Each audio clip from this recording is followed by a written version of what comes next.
I have a dream, oh, I have a dream. Red, white, and blue, fly free, fly free. I believe, oh, I believe. Will you dream with me? Good morning, everyone out there. Welcome to Changing Times. We are live every Wednesday. This is a beautiful day in Springfield, Missouri. We're going to have good weather until it snows again. And we are proud to be here at the Axe Media Group in Springfield, Missouri, out on West Kearney. Don, I'm Lynn Morris. And I'm Don Blackard. Don, can you believe that we have actually made it through 49? This is week number 49.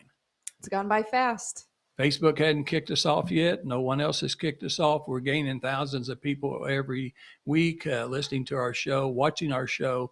We appreciate everybody out there all over the United States, all over the world. We appreciate everyone viewing our show and sharing that with other family members and friends, because this is a show that we try to give you pertinent information and we try to provide hope for everyone out there. And I want to thank Ethan. We got Ethan, a young man that's a volunteer today that's doing the producing of our show. We're all volunteers. So everybody that you're going to ever see on one of these shows is all volunteers. And we love God and we hope you know God too. And today we've got a really important show. It's probably not a show that is a lot of fun, maybe sometimes to talk about or even listen to, but I want you to pay attention because every one of us is going to die at some time during our lifetime. We're going to die, and our family members are going to die. And how we react to that before the person dies is extremely important. And so we have Sassy Lawrence here today. She's an RN, and she also is a licensed nursing home administrator. And she's been with hospice for many years and been a nurse for many years. And this is extremely important. Most people, I bet you today, Don, that we're going to find a lot of people out there that don't even know what hospice care is. They don't know what it costs. They're afraid. They don't know when to call in help. And many times people call in too late and call in help too late, and the person dies, and they could have had a lot of help that is just tremendously important for the family. And before we actually do that, one of the things that we can actually do and tailor the show is if any of our listeners, especially in Southwest Missouri, but somewhere else, if you have an important announcement, we can actually make that. So very quickly, I'm going to make an announcement. I love chili. It's still not out of chili season yet. There's a chili cook-off coming up on Saturday, March the 19th in Springfield, Missouri at VFW Post 3404, and it's at 1136 East Atlantic, Springfield, Missouri. Now, if you want to help these people, come and get a bowl of chili, or you can enter your chili and try to win some prizes. But it's all the donations go to the Educated Citizen Project. It's a group of people who are trying to make sure that history and everything about our country is taught properly. You can't change history. You got to be honest about history. The good parts, the bad parts, let's just be honest about history and let everyone understand how our country came about. What time did you say that was, Lynn? It's going to be from 11:30 until 2 o'clock. 11:30, 2 o'clock. And I'll give you my email address. It's lynnmorris2012@gmail.com. And if you want more information, just be sure and email me and I'll get back to you and we'll get you where you can go to that. If you're anywhere in Southwest Missouri and you want to help out teaching children the proper historical facts in this country, then it would be a good thing. Be a good thing to do. Yeah. And if you guys, like he said, have an announcement that you guys want us to bring up, please email Lynn and we can bring that up on our show. Yeah, very good. And Don, you are the creative person. And so if you have any kind of creative ideas or anything like that, if you want to tell us what you'd like to have on our shows, we've got tremendous guests. The reason why our shows have been popular and growing is because we take topics with the right speakers for every program, and then we just talk, and that's what it's all about. And so we would welcome your ideas. We got a long way to go in this year. It will go fast, but if you have ideas of what you want to see or hear on this show, just give us an email. Your email address is mycreativeworkhorse@gmail.com. mycreativeworkhorse@gmail.com. And certainly she is the creative one in this group. So we're going to go ahead and get started. So Sassy, I want to go with this 3 or 4 little basic questions. Then Don's going to kind of jump in. We're going to kind of go and let you do the sharing of information. You're the expert. But just in just a few words, what is hospice care? A lot of people don't understand what hospice care is. Hospice care is basically care provided at what the physician thinks might be a life-limiting illness that they cannot cure, served wherever the patient calls home. We've taken care of people under bridges. We've taken care of people in their home, in nursing homes, in assisted livings, wherever they call home. And that's a continuum of care that works with the physician, their primary physician, hospice medical director, a whole core of team of nurses, chaplains, home health aides, social workers, and we take care of the patient and the family, body, mind, spirit, and soul, and try to help them walk this journey and do everything we can to make it as pleasant as possible and allow them to finish what they desire to do before they may go on home to see the Lord. Right. Everybody doesn't leave to see the Lord. Some people get better and graduate off the program. Yeah, and that's an important point. I'm glad you brought that up right away because I wanted to make sure we cover that. Just by having hospice services does not mean that's a death penalty and that you're going to die. There's miracles that God performs. There's maybe misdiagnosis, whatever. Something happens, and those people grow out of hospice, graduate from hospice, and they live another normal life again for a while, don't they? Some people do. I've learned a long time ago that we are not God. People ask us all the time, well, how much time do you think they have? When you think they're going to pass?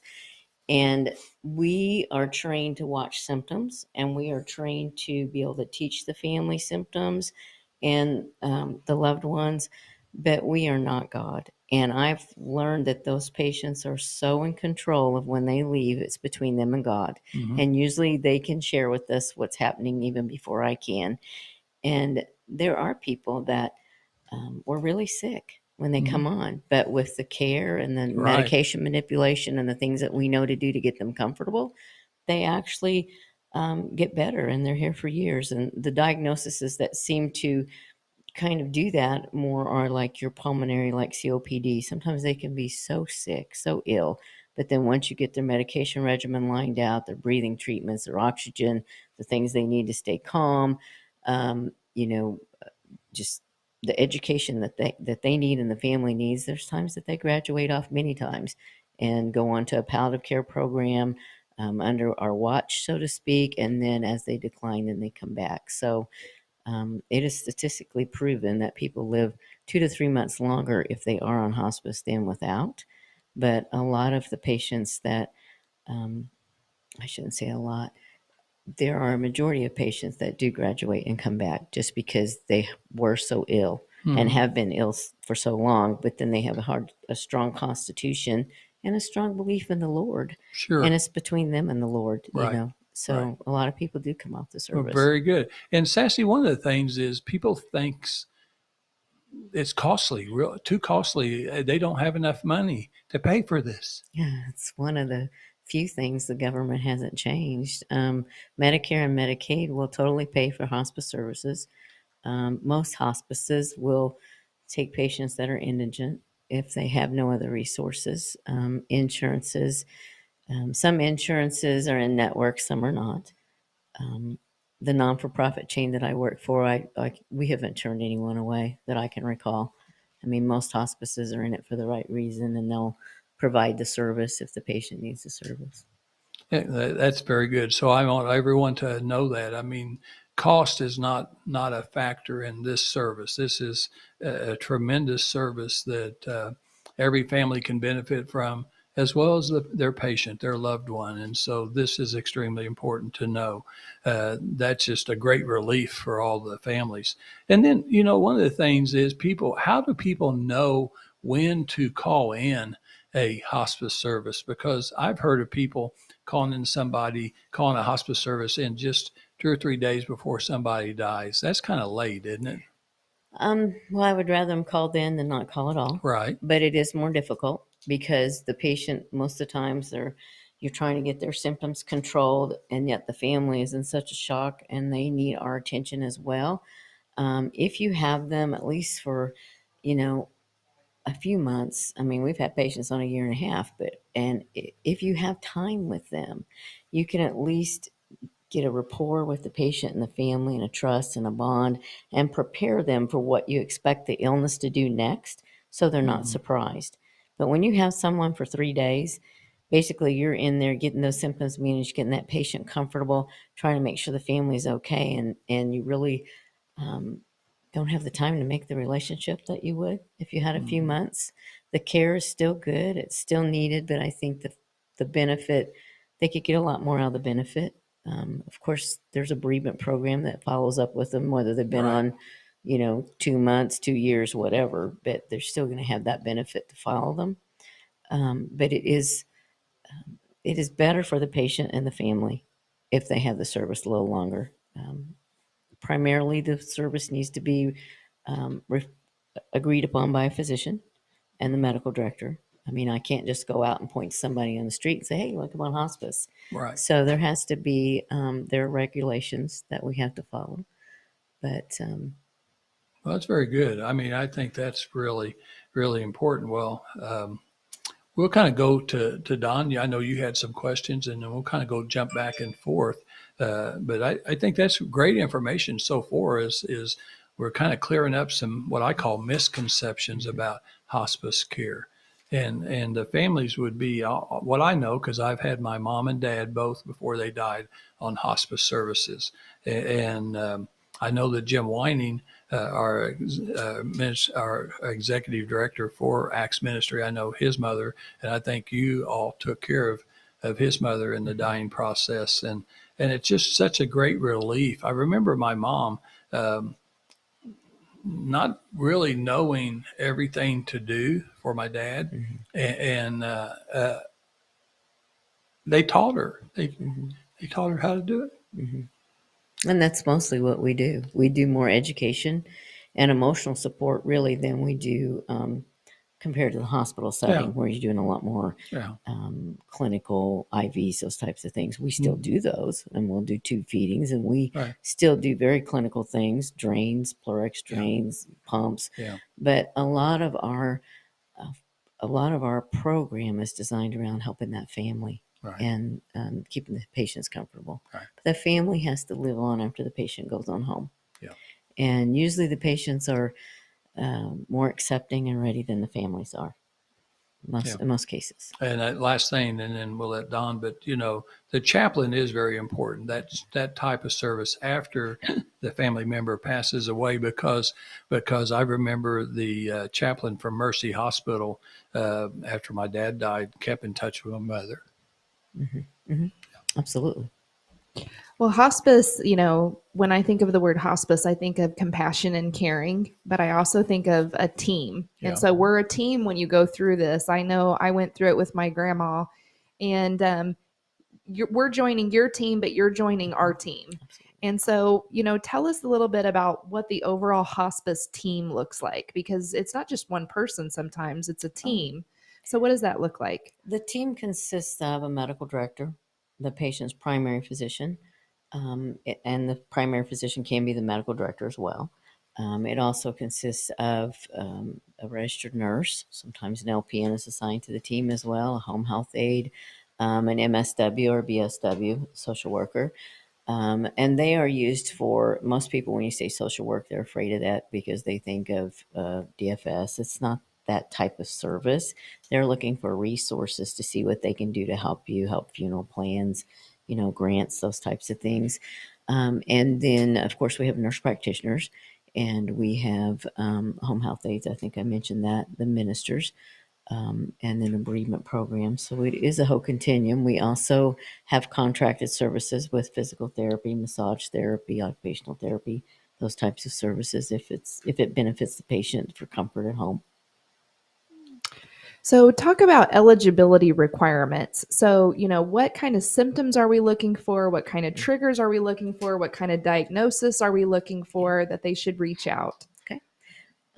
Actually, almost any diagnosis can be hospice appropriate if they're at the right stage. And when I talk to physicians, I will sometimes say, would you be surprised if this patient wouldn't be here next year? If that physician thinks that he wouldn't be surprised, or she, then more than likely they probably are appropriate for the program. But most patients will have frequent hospitalizations, emergency room visits, infections, weight loss, changes from being able to take care of themselves to being more dependent on family to come in and help bathe them, dress them, fix them food. Every diagnosis basically has an end of life need. I mean, it's not just cancer.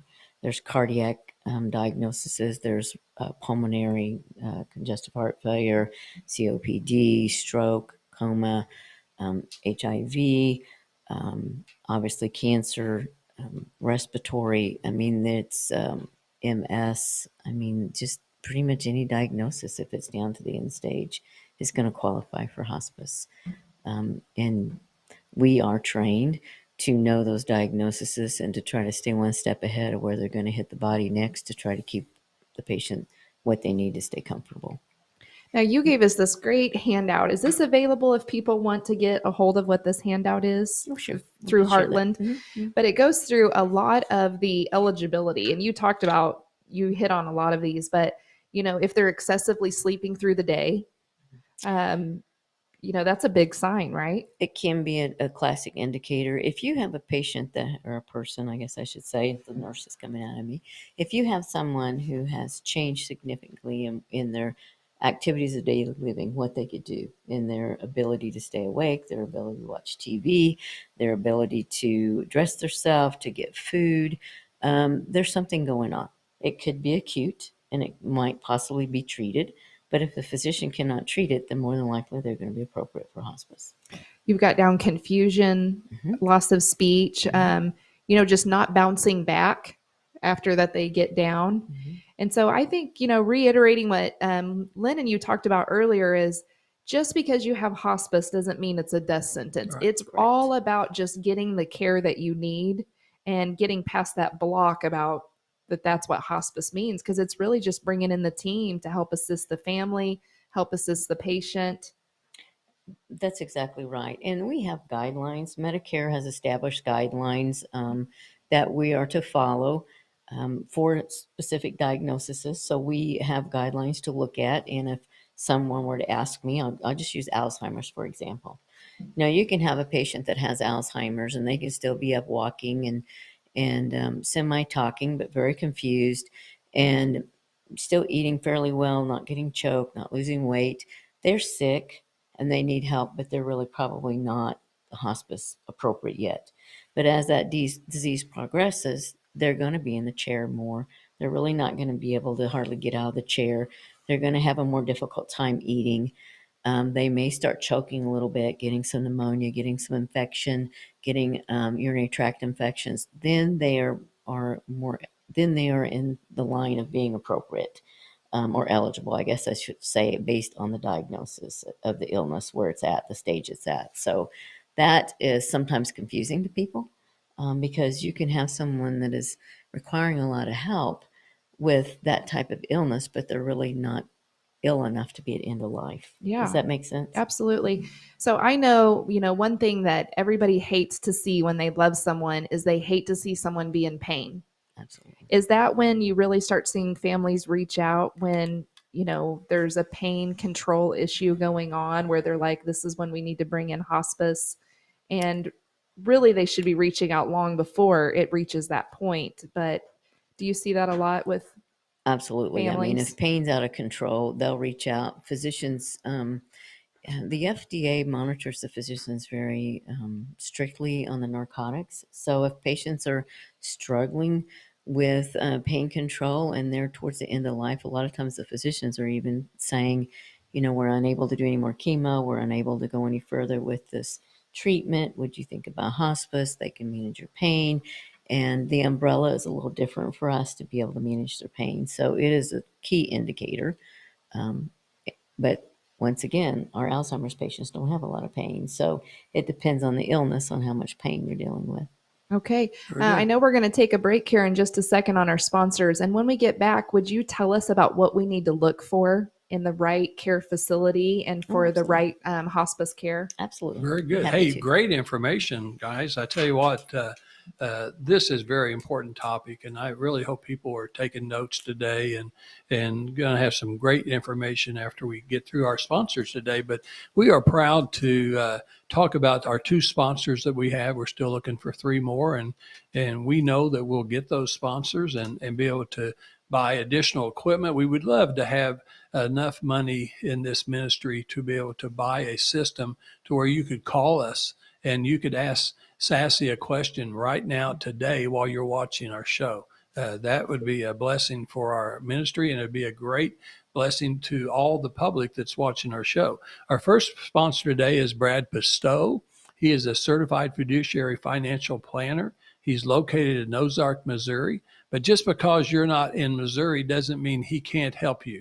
I want you to know he's licensed in several states, and he's who I use. Jan and I use him for our retirement planning. We have now for about 4 years. And right now, while the stock market has really gone down, it's gone down. And if you're in the stock market, you've lost a lot of money already. You haven't lost all your money yet, but you're going to continue to lose money every day the stock market goes down.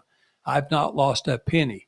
Everything I put in and everything I've earned on the plans that he has sold us, we've not lost a penny. Okay, so you need to call Brad Pistow, 417-581-9222, 581-9222. And when you call that number, Lisa or Hunter will answer the phone, and they will mail you a book. If you can't come into Ozark, Missouri, they will give you a book called Safe Money Matters. It's the #1 best-selling Amazon retirement planning book, #1. And then also he just wrote a book just before Christmas called Bulletproof. It's a follow-up of Safe Money Matters. You can get both of those books free. He does free consultations, and I'll tell you, you will not be sorry. It's never too early to think about retirement planning. And now that we're seeing gasoline, food prices, everything going up, it's just costing everything to live. But you better know that if you're not working, your money's going to run away real fast. It's going to evaporate, and you're going to need that retirement planning. So I would definitely recommend Brad Pistow. Our second sponsor, and we've had both Brad on our show, and he did a great show. And then John Whittaker was on our show 2 weeks ago. He is a partner with Youngblood Motor Groups. He and John Youngblood. I bought my last 2 Grand Cherokees from these guys. And they are just great people. They've been in business 43 plus years in Southwest Missouri. There's not very many family-owned auto dealerships that have been in business that many years. And so they're located in Springfield, Missouri. They're located at 3525 South Campbell. And their phone number is 417-882-3838. 882-3838, area code 417. They sell new and used. And right now, as they told Don and I, just about all their cars are already sold. They put pictures on the windows and people pick out a car. And then it takes 6 or 8 months to get a car? That's how hard it is. But they have a great supply right across the street on South Campbell. They have a great used car lot of all types of cars. They specialize in Nissan and Kia. Actually, they told us about a hybrid that I'm probably going to buy the next time when I trade my Grand Cherokee in, because that hybrid, you never have to use a charging station. You don't, it recharges its own battery while it's running. And so it converts automatically from electric to gas. And then while it's charging, it'll convert back to electric after the battery's charged. It doesn't take that long to charge the battery. I don't want to pay $30,000 for a battery for a solar car like what they're talking about. And so honestly, this guy is really good. They have a guarantee where they will allow you to order online, do everything online, do your trade-in, everything. You don't even have to come to see the dealer. They'll deliver the car to your driveway. You can put everybody in, put the wife in, put the dog in, put the kids in, put the luggage in, kind of check it out, go to the grocery store, move it around different places. And then if you don't like that car, in 72 hours, they'll bring you another car. So I don't know anybody else that does that. We highly recommend these two sponsors because we use these sponsors. Your family uses Brad Pistow. Absolutely. And some of my family members have started using Brad Pistow too. We would not tell you unless we're using them too, what these sponsors will do for you. Okay, I think we're ready to start again. Yep. Well, on that note, we kind of talked a little bit before the show, just to go back to Brad real quick about retirement. Sometimes when people think about retirement, all they think about is money, but really time is so valuable if you set yourself up right, that you have time to be able to spend with that family member. Because as you're saying, somebody has to be responsible for the care in home. Hospice is coming in as a team, but they're not the sole care provider. And so what are we looking for in this team that we're wanting to bring into the home? What do we want in good hospice care? Well, primarily we look for a patient that has a caregiver. The patient can come on while they're still independent and able to make their own decisions, but we know at some point there has to be a backup plan. Is someone in the family going to move in with them? Or are they going to go to long-term care when they decline and can't stay at home? Unfortunately, we can't move in. I wish we could. In some cases, we'd love to be there 24/7. Most hospices, or at least our hospice, has a vigil plan for the last 24, 48 hours, and we do set staff around the clock if the family wants that. But we are a continuum of that physician and that family, educators, and we also are symptom management. I'm not sure that I explained this, but Medicare and Medicaid will say, okay, hospice, whatever illness that you admit that patient for, financially you're responsible for it. So if, let's pretend like it's a cancer and they're taking a narcotic and a bowel regimen and a nausea, so hospice would pay for that. Hospice would be responsible to pay for medication and equipment, supplies related to that illness to take some of the burden off of that family. That is part of the benefit of the program, and I'm not sure that we explained that. Part of the job of the team, especially the social work side of the team, is they're going to work with that family and see if there are any other resources in the community that might be available to help them. A lot of people aren't aware that, especially for Medicaid patients, that they can have what I call a homemaker chore program, like On My Own, West Central. I'm not sure the name of them in Springfield, but they're like respite sitting. They do chores, they do housekeeping, sunbathing. They can have that type of service in conjunction with hospice. We just can't duplicate what the other person is doing. So there are other options to find caregiving assistance that people aren't always aware of. Did that answer your question? I think people, you touched very importantly on something. People work and they don't think about their loved ones getting to the point that they need help, and they're still actively trying to support their family, and there's their aged mother, and they're trying to figure out, what are we going to do? And somebody, if they can pre-plan to be able to be non-working and financially lucrative enough to stay with them, that's the best blessing you could give your family, to be able to keep them home. And you guys really, one word that comes to mind, I've heard so many times with my father being a preacher and elderly people in our church, is dignity. Everybody wants to keep their dignity. Right. And, just the fact that you guys will come in and help them get showered, get cleaned up. They don't want to be a burden. We love our family, but that's the one thing they don't want to be, is they don't want to be a burden. And my grandma absolutely loved when people would come in. You just have to shift your mindset to, you're there, you're part of the team, you're here to help them. And that allowed to where they didn't have to ask their, child or their Right. grandchild to do those things for them. So you've been specifically with Heartland for a while.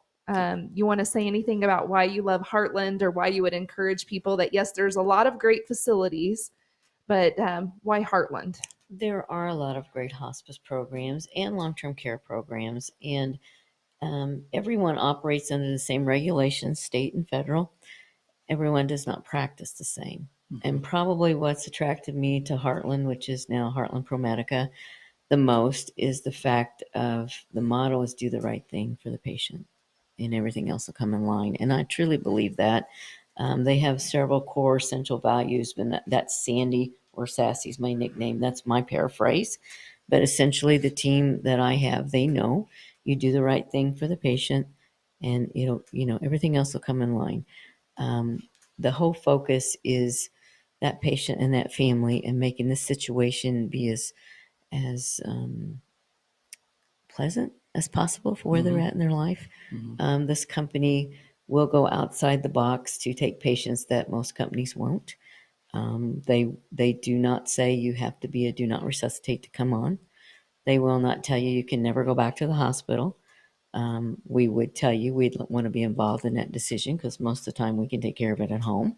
But there are occasions that we do say, we think it's best if we try this, if this is what you want to do.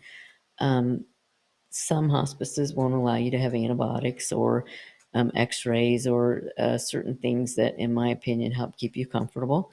So I would say that that's one of my biggest attractions, is this hospice really looks at what's best for the patient and the family. It's not all about what's going to be most economical for the program. And I've been here for 18 years. I've been the senior administrator for 3 sites now, and hopefully we will be able to put something towards this area. Yeah. And then we'll pretty much cover all of Missouri. Yeah, you're one of the largest hospice groups in the state. And so let me ask you this, Sassy. So we got people watching potentially from all 50 states. I don't know about around the world, but they may have some type of hospice services, but it may not be called hospice. But hopefully somewhere in the world they also have services like what we have here in Missouri and around the country. But one of the things that I was thinking about was, you're exactly right. Just like when I had my cancer cut off my arm, you want to get 2 or 3 different opinions, and I certainly got 2 before I chose the surgeon. And I think you're exactly right. I think that while we have many great hospice services and companies that are doing a great job in this state and around the country, I think it's always good to compare and figure out what feels right for the patient and the family. Some will be different, the personalities and things like that. I know when my wife was a hospice nurse before she became a nurse home administrator, she's kind of followed the same pattern. I think you all have met even at some of the CE conferences and things like that. She always enjoyed, she had a certain number of patients, and she knew, and the patient knew, and the family knew that she was one of the main primary caregivers. Yes. And I love that about hospice, because you wouldn't want to have a different caregiver 7 days a week. Every day somebody comes in and they don't know you, and they've got to get to know you and stuff like that. But a hospice team that you all put together, obviously they can't work 24 hours a day, but still yet though, they're their primary caregivers, and those 2 or 3 nurses, those caregivers absolutely know that patient, and they know the family, and the patient and the family knows them. And I think that is extremely important. So if I can interject something there, Yes. I think that that's immensely important. I do think that hospices with COVID and the vaccination regulations and some of the things that you've seen happen in healthcare, that all hospices have probably struggled a little bit keeping it as consistent as they would like to, as that we could have in the past. But it is extremely important to the patients and the families to try to keep the same caregivers. If I were to encourage anybody, anything when they were interviewing hospices, I would ask some specific questions. Do you use agency staff? If you use agency staff, I'm not saying that's bad, but they're interim, they're filling in, they're not going Right. to know the situation. What about your call team? What counties do they cover? Some hospices have one on-call nurse that cover 2 or 3 states, Right. and it's difficult to get help on the weekend. What's your response time? I would ask specific things. If I get pneumonia, can I have an antibiotic? If I fall and I think I've broken something, what's the protocol? Can I have an X-ray? There are specific things that some hospices, it's not part of their normal practice, and they'll share with them on admissions. Well, typically we don't do this, this, and this. And I think families should ask open questions. How's your staffing? What's your response time? How much territory does your on-call nurse cover? What if my loved one, breaks something? What if they get an infection? What if they get a wound? How do you handle that? How do you treat it? And I think that you will find as you interview people, you'll find that there'll be a little differences between the programs, and you'll have to find the one that seems to fit your need the most for where you live. That's and great advice.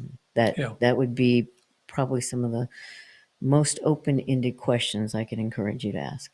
Well, I think the one that strikes me the most, that I think is the most important, and I know, and because you've taken care of these patients just like Janet has, but and so a lot of times you like you discussed, and maybe we did it before the show started, but you kind of have that sense because when a patient is beginning to decline, and you can almost predict, but they can surprise you and they live longer. But so that nurse may stay there, and because you want to have that person there at the time that person is dying and has died, because they know what to do after that when everyone else does not know what to do. But I think it's important to ask the people that the different hospice companies you're talking to about how long does it take to get someone there. So emergency services, is it 30 minutes, 60 minutes, is it 2 hours, whatever. When I had my 26 pharmacies, we had a policy that from the time of the call to the time we made the delivery, 60 minutes or less. Okay. We took care of a lot of we had over 100 nursing homes. And so we took care of a lot of hospice patients in nursing homes and in homes. And so the worst thing you can have is all the family gathered in, and no nurse or no delivery, no medicine delivery. So no one there. So so we always had many on-call teams. I was on one of the call teams.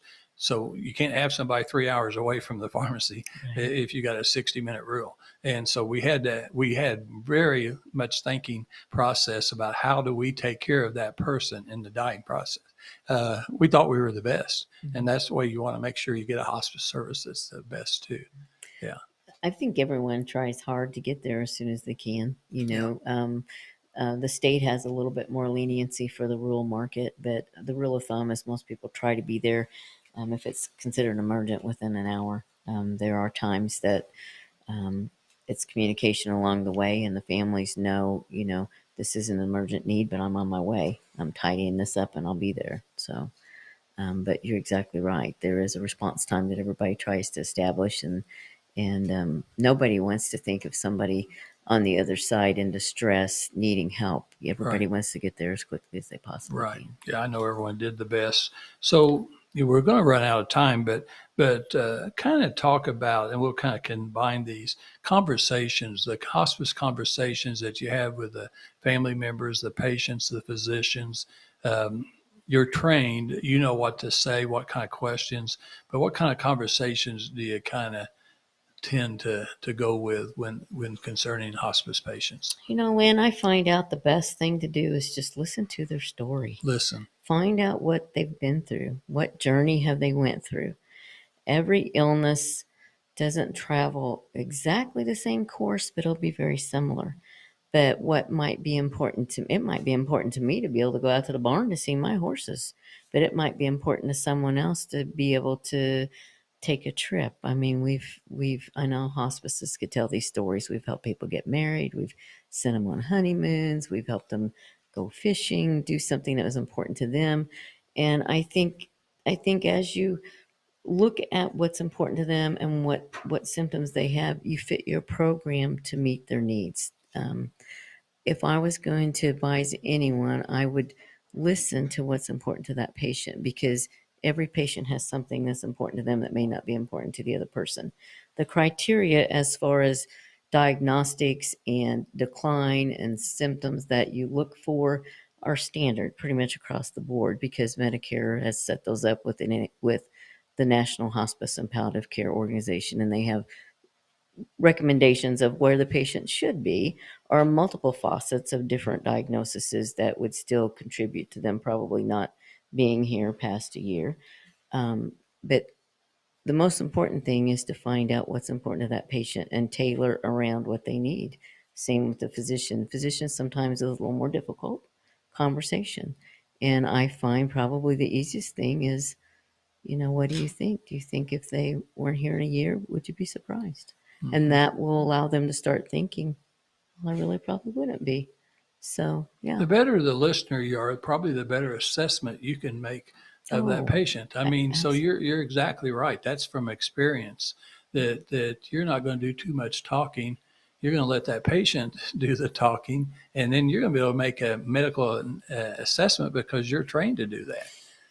In my early days of hospice, pre-Heartland, years ago, I can remember one of the most embarrassing moments I've ever had in my entire life was going in to admit a patient, and I said something to them about the word terminal. I hate the word terminal. Mm-hmm. I was young, I was inexperienced, and the look on that person's face, I'll never forget it. And it's been 30 some years since. And he was like, "You mean I'm dying?" And I'm like, "Oh." I learned quickly to ask, well, what do you know about your illness? What's the physician told you? Right. The truth of it is he had been told, he just hadn't absorbed. Right. You don't don't always know where they're at in their journey of their illness unless you sit there and listen to the story and ask questions. Yeah. And I think people are afraid of the word hospice. Right. I've had people ask me, do you take our house? No, we don't take your house. You just come in and dope us up? No, we don't do that. We make sure we have what we need. Right. But the goal is to keep you here as long as you can be and to let you live your life. Right. It's not to medicate you so you hurry up and leave. Right. Sassy, how do people get a hold of you if they have more questions for Heartland, for hospice? Sure. Actually, if it's okay, I'll just give you my cell phones. If anybody wants to call and ask me questions, they can call me direct. My work phone is 816-645-2271. And then I have a personal phone that's a different carrier. So if one doesn't work, the other one usually does. And it's 816-745-9906. And I would be happy to help anyone. If you are internet savvy, you can Google up Heartland Hospice ProMedica, and it's nationwide. They're across the state. They're not just, or across the nation, multiple states. They're not just located in Missouri. And several of the hospices have continuums across the nation. It's not just us. But if I can answer questions, I would be happy to. If I don't know, I probably have somebody on my team that does. Mm-hmm. And I would help anybody that I could try to have a better departure to go home and see the Lord. Well, we appreciate all that you do. You really drove to make an effort today to come and give people this information, and we really appreciate it. We're running out of time, but I've got one last question for you. So whenever people are in hospice care and they are declining, do you see that right before they pass away, they kind of perk up with some life in them? I mean, I've seen that from some past people, that they're able to talk to their family, and it's kind of like God gives them one last little push. Have you seen that in your career? I would say that that's probably the thing that intrigues me with hospice the most, is the spiritual side behind it. I have seen so many things. I need to put it in a book. Yes, people typically will rally up a little bit and have some time to close. People that are very comfortable with the Lord usually pass very peaceful. People, they kind of relive some of their life. People that are not comfortable with the Lord, sometimes it's the last opportunity to help them pass peaceful and have a chance if they want to make a decision. And everybody's not Christians. There are different religions, and we deal with all of them. It's not just Christianity. Right. That is very common. I will tell you, I have seen people wait for calls from kids, wait for people to show up, wait for someone they love to feel like they were safe. I just had somebody that needed last rites and was waiting for the priest to show up. Well, Shortly afterward, they Sassy, passed. you are a difference maker. Thank you for coming on Right. today. We really appreciate you. You're being the change too. We'll be back next Wednesday, 10 a.m. Show number 50. We're getting close to 52 in our celebration. Everyone have a great week. Thanks for watching. Thank you for having me. Thank you, Sassy. Thank you very much. Hallelujah. Can I get a hooray?